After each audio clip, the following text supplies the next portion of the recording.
I'm Anna Bravington, and this is SEO in 2025.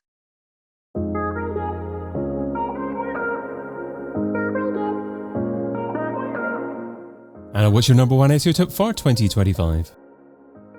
It's about integrating SEO better into the business so that we can talk finance and we can really get those CFOs to give us a budget.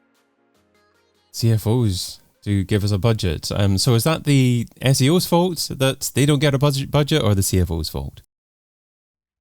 It's a little bit of both, actually. I'm going to go for the controversial sitting in the middle.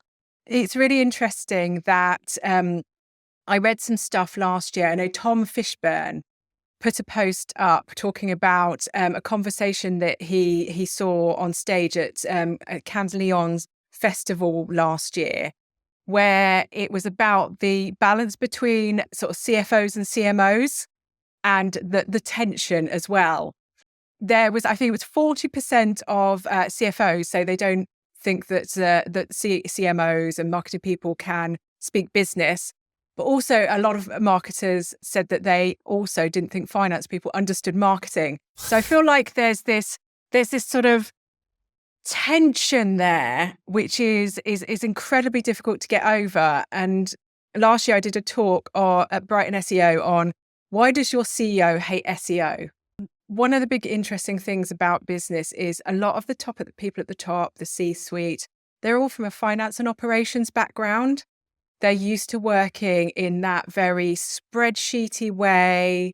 They all understand, input and output. You'll see this is why they understand things like paid marketing a lot better. Oh, we've put some money in. We've got a spreadsheet of last click, and this is what has come out of it. Last click. That's my bane of my life. So that's how they work. And so a lot of places that I've worked, they go, oh, last click. Oh, that paid marketing's doing all the work. Let's cancel everything else. And let's just have paid marketing, not understanding that there's different weightings given to the marketing along the funnel, etc. So, and that paid marketing that focuses on brand does best. Let's just do that. Yes, exactly. And so there is a lack of understanding from the top of how marketing works, that it is a chain, there is a funnel.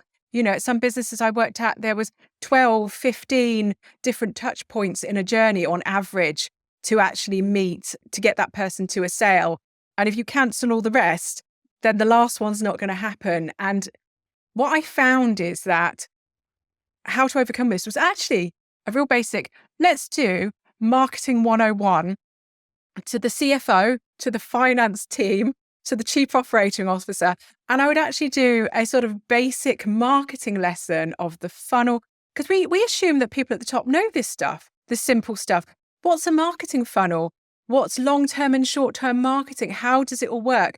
But actually, I think it's about 50 or 60% of them are from operations and finance backgrounds. And even, ex-marketeers, they've probably been out of marketing a long time. Let's just have a refresher on what's marketing, what's the funnel like? How do we get people to buy stuff from us? And actually, when I did that and took the time to explain to people that no one had ever explained this stuff before, they were like, oh, this is really interesting. Oh, I get it. There was a lot of understanding. And don't just do it once, teach them about different areas of marketing, because they do want to know about marketing and they're really interested, but people just don't take that time out to give them that knowledge. And don't assume that people have knowledge just because they're in the C-suite, because they're all from different backgrounds.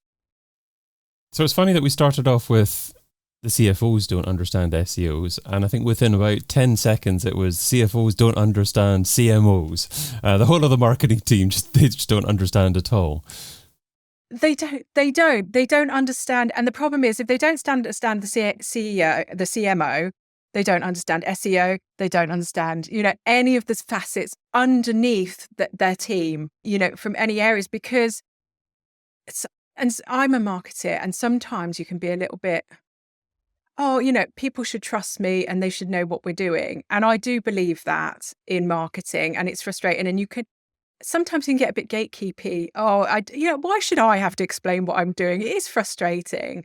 But if you think about the fact that they're from very different backgrounds and they just have no idea what this team is doing, it's very frustrating. And I find poor old SEOs, it's one of the hardest, because any organic, to be honest with you, any organic marketing where it's harder to track and it's harder to quantify and is more long-term, it's the long-term ones as well, then the C-suite really struggle to understand those the most.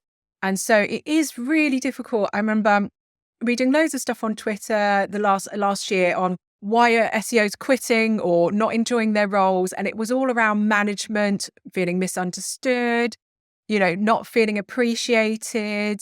And so there's this real disconnect between everyone that it's incredibly difficult, and there's a lot of tension there. And the problem is with SEOs, then they're feeling vulnerable because if they're not feeling appreciated, they think they're going to lose their job. And sometimes they do, because we've seen in the last year, 2 years, swaves of people being made redundant. It's been incredibly difficult because people don't value marketing. But if the SEOs feel misunderstood, surely that's the CMO's fault, not the CFOs. I think it's both, because I think there's no compromise on either side. I think there's CFOs don't go out of their way to find out about marketing, and CMOs don't go out of their way to tell people about marketing. So I think there's a bit on both sides, because CFOs, there's nothing to do to me, but I won't give you any budget at the same time. I think there's a bit on both sides. Sorry, CFOs and CMOs that are listening. But what does the poor SEO do? They're maybe further down the food chain. So who do they complain to? How do they actually articulate what their frustrations are and get them solved?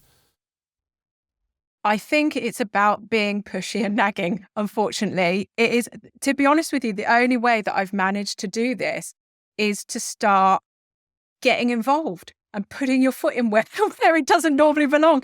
I turn up to, to C-suite meetings, or, I make sure I can come along, but I will turn up to finance meetings. I will turn up to everything, meetings with commercial teams. I will pop my head in everywhere, no matter what role I'm doing, what marketing role I'm doing. I will be everywhere. And you will see, particularly when I'm at the beginning of a business and I make friends with the finance team, I make friends with everyone. Just because you're lower down doesn't mean that you're not important, that you're not involved. And I think it's easy to let your marketing director, the CMO, head of marketing, do all of that work. But say, can I go along? I'm really interested. Show that interest. Because there was a really interesting thing the DMA talked about, I think it was last year, which was about the bewildering number of metrics that we use in marketing. I think it said when the people were doing the Digital Marketing Association have their awards, and they were saying that when people enter the awards, there's about 170 different metrics that they use. And only, I think, 6% of those were business metrics. What you find is when you go to these meetings, you find out how are these commercial teams working out success? What figures are they using? What facts are they using? They want to know, sales increase, margins, etc. So then you start getting to understand the language that they're using, so that when you're doing your marketing reports, you can speak. It's like, I think Tom Fishburne said it was SEOs are from Mars and businesses from Venus, like the men and women. And I think it's you speak in different languages, but when you start going to these meetings, you will start picking up the language. This is how they measure it. And then you can, how can I translate this traffic to this page into success? Can I look at the uplift in sales from that particular product, and try and get this real business metric that the CFOs and CEOs can understand? So here's the challenging question then. If an SEO is given an opportunity to attend a meeting with the CFO and other members of the finance department, and they're asked, okay, explain the value of SEO to me and how it works in 2 minutes, what should they say? That is a really tricky one, because it does depend on your C-suite, if you've done the education process or not, because if you've not done that, it's much harder. But you have to talk about, they want to know about sales. So you have to talk about in the quantify it in sales, how much are you going to uplift sales in the next few years? Are you going to get a good return on investment? Return on investment, when you look at all what CEOs want to hear, return on investment. So how can you talk about SEO in that terms? How can you talk about, if they're going to give you 50 grand, I just pick a number out of my head, 50 grand, what return on investment are they going to get on that? And it is going to be difficult So you're going to have to, it is a little bit of an estimate with SEO, but look at 1 year return, 2 years return, 3 years return, because say they went and bought a piece of equipment for the business, that's what they're doing. Oh, how many sales do we think we'll get if we buy this piece of equipment in 1 year, in 2 years, in 3 years? So how much are they going to get back for their investment? Because there is absolutely no point in them investing in anything if they're not going to get a return on investment. That's business. And it's incredibly hard for some, SEO particularly, to look at that return on investment. So how can you be clever in measuring it? When we started digital PR, when I was at Game, what we did is they wanted to sell gaming chairs that year. So we did a little experiment. How many gaming chairs could we sell? So we had this gaming chair hub that we wanted to increase SEO. We did this digital campaign, that PR campaign that linked to it. We showed an uplift in traffic to the site. And then we sort of correlated that against uplift in chair sales. So digital PR can be a little bit easier way to show a quick uplift. And they were like, okay, we kind of understand how SEO works. And then we're like, right, now we're going to do the more long-term stuff, which is going to have the same uplift, but over time. So you're kind of like working them through it, like a child, come on the journey with me. And you also want to make sure that the SEO team understands the current and future business goals and that they're getting SMART goals. So what questions do they need to ask in order to get the right business goals? And what do you mean by SMART goals in this instance? Yeah, absolutely. So SMART goals are specific, measurable, achievable. I'm trying to think realistic and time bound. So they are things like, instead of increase more sales, we want to increase sales in enterprise customers by 20% by the end of 2025. It's got a specific uplift. It's got a time that they need to do it. And normally it has some sort of focus, whether it's a sector or some type of focus. So from a marketeer's perspective, SEO, okay, right, we need to hit these enterprise customers. So we need to do content around enterprise. We look at how much traffic we get from them. We need to get a 20% uplift. How much content, how much do we think we're going to need to do to get the uplift? The problem is, and this is the bit that is a real struggle, is you're not always supplied with SMART business goals. Oh, we want more sales is a big, that you always get that. So you do have to force it. And I've actually taught business owners how to do a SMART goal, because you cannot translate a generic goal. How do I know my SEO has been a success if there's no specifics in a goal? So you do have to force it, and you may have to sit down with them and work out a SMART goal, particularly for small businesses. So, don't be afraid to meddle where you need to be. I think this is the thing. We sometimes want to stay in our lane, but actually sometimes you just have to meddle and get in there and make that CEO or that MD create a SMART goal that you can work with, because otherwise you're always going to fail, because there's nothing to measure you against. So it's really frustrating. If an SEO is struggling for time, what do they need to stop doing right now so they can spend more time focusing on integrating themselves into the business in 2025? It's around those goals, because if you are trying to work with goals that are not clear, you're going to be wasting a lot of time doing stuff that's not taking the business forward. It's taking it in different directions to what it might need to be. So I think you need to stop doing everything, sit down with that person that needs to give you the goals, and then spend the time translating them into some tangible, smart marketing SEO goals as well. Because that way you're going to have a real focus, and it's going to save you so much time. And I mean, I am going to caveat this. If you've got a CEO or MD that changes their mind every 5 minutes, that is quite difficult, and you have my sympathies. But you can only do what you can do, and maybe go and get find a better CEO or a better business to work in. Yeah. And the realistic aspect of SMART goals, that's quite challenging for SEOs sometimes as well, because they might work towards the top of the funnel as well. And it's difficult sometimes to understand the impact that what they're doing as an activity actually has in the bottom line. How do they come up with that realistic goal? I think it's working with the rest of the marketing team. So what we tend to do is we do map out the entire funnel, and we do this with the C-suite as well. And we look at how many people are coming out the bottom, what the conversion rates are, and work your way back up. So when you're looking at the top of the funnel, okay, we've got a 10% conversion rate. We need 750 to come out the bottom of this funnel. that means that we need, I'm going to use my maths now, is it 7,500 to come in the top? So we're kind of getting these rough numbers.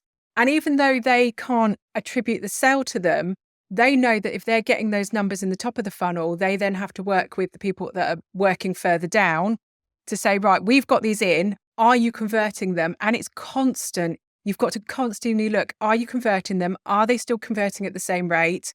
If not, are we feeding the right people in? Or are you just not, is there a broken, funnels, it could have a break anywhere in the system and you have to constantly work on it. And also it's about being realistic with goals. If you're not hitting your goals and it's really struggling, even if it's not an SEO's issue, if sales team are just not converting those leads, CEOs, CMOs do not like surprises. So keeping them abreast of things that are happening, make sure you're having those weekly or monthly catch-ups with everyone and things are not being hidden, because that way you start getting into trouble. Whereas if we're having difficulties, it could be, we know that marketing is connected to the rest of the business. If the commercial team have overpriced stuff, you're not going to make the sales.